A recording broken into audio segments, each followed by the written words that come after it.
สบายดีพี่น้องมื้อนี้ก็มาผูกแขนพวกสีพายเนาะเพิ่นอันนี้แม่ครัวนี่แล้วก็มีเฮ็ดกินครอบครัวอยู่บ้านหนองปักซองเนาะอันนี้สีพายหนองปักซองแม่ซ้อนเพิ่นนี้มาผูกแขนมื้อนี้ประกอบส่วนเนาะเวียนึงจัดเนาะขอสมเชยเนาะทั้งครอบครัวแม่ซ้อนเนาะแล้วก็มีทั้งครอบครัวพอคำฮู้หรือว่าทางคำฮู้เมืองเฮาเนาะเพิ่นก็มารวมเนาะแล้วก็มี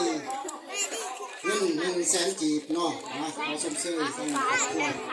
เฮาเนาะแล้วทางฐานเพิ่นเนาะแล้วก็มีครอบครัวเอาทันเดียดเนาะเดียดมา50,000 กีบเนาะเอาแล้วมีจิตใจมากประกอบส่วนของลูกของร้านเอามาจองนะไม่เท่า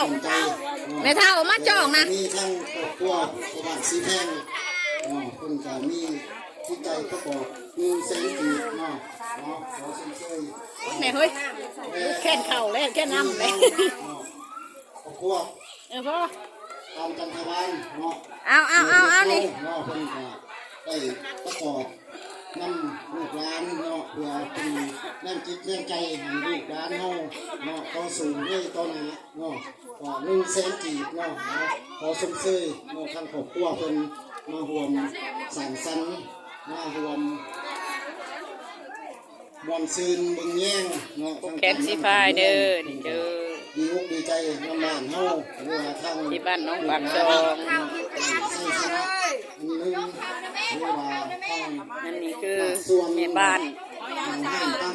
แม่ครัวนี่เนาะเปิดแม่ครัวซุ้มเชื่อเนาะแต่ละครัวภายในบ้านเฮานี้เนาะมีสุขภาพเป็นแข็งเนาะนำค่าลูกหลานเนาะขาบสืบต่อ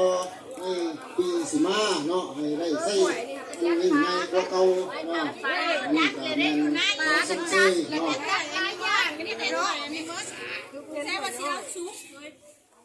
เอาอยากเชิญทั้งบ้านเมื่อว่าอยากเชิญเอาเป็นลูกเขาเนาะเมื่อว่า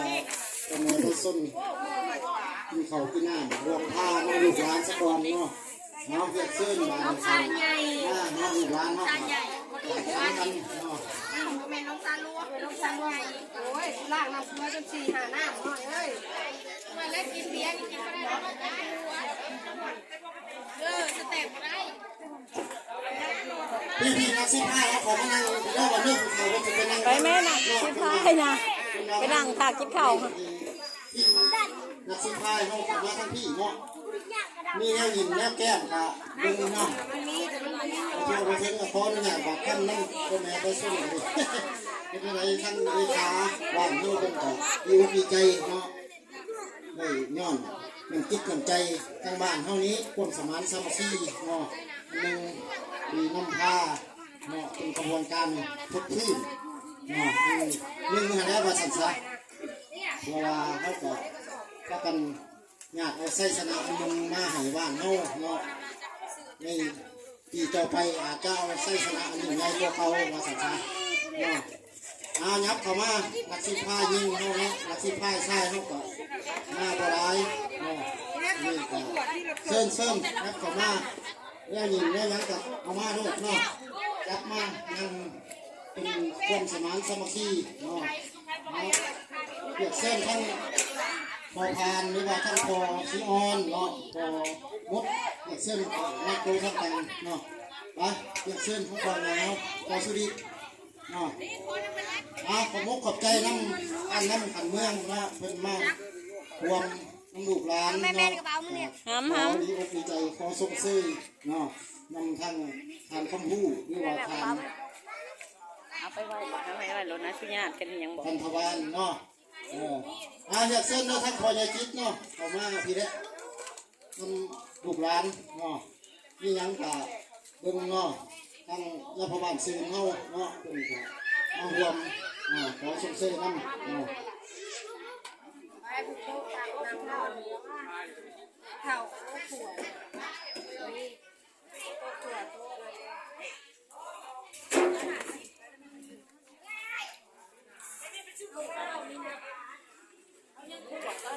น่าแล้วเอาหมังนาวมาเผาแพง14แล้ว เอาเงินให้เราลูก75เลยได้4,000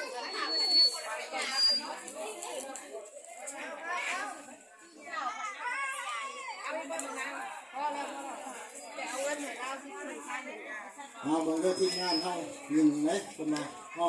เอาตามคนสมัคร ขล้นแน่น มาเส้นได้ทั้งมีหญ้าเฮาเนาะผมมาน้ำดังแต่เส้นออกมาพี่แรกเตรียมน้ำหมูน้ำดานเนาะมีว่าทางบ้านเฮาเนี่ยการน้ำมีการจะตั้งบ้านเฮาก็ยังอยากเส้นรับของมาพี่แรกเนาะนี่ยังก็วันน้ำหมูน้ำดานนี้เนาะ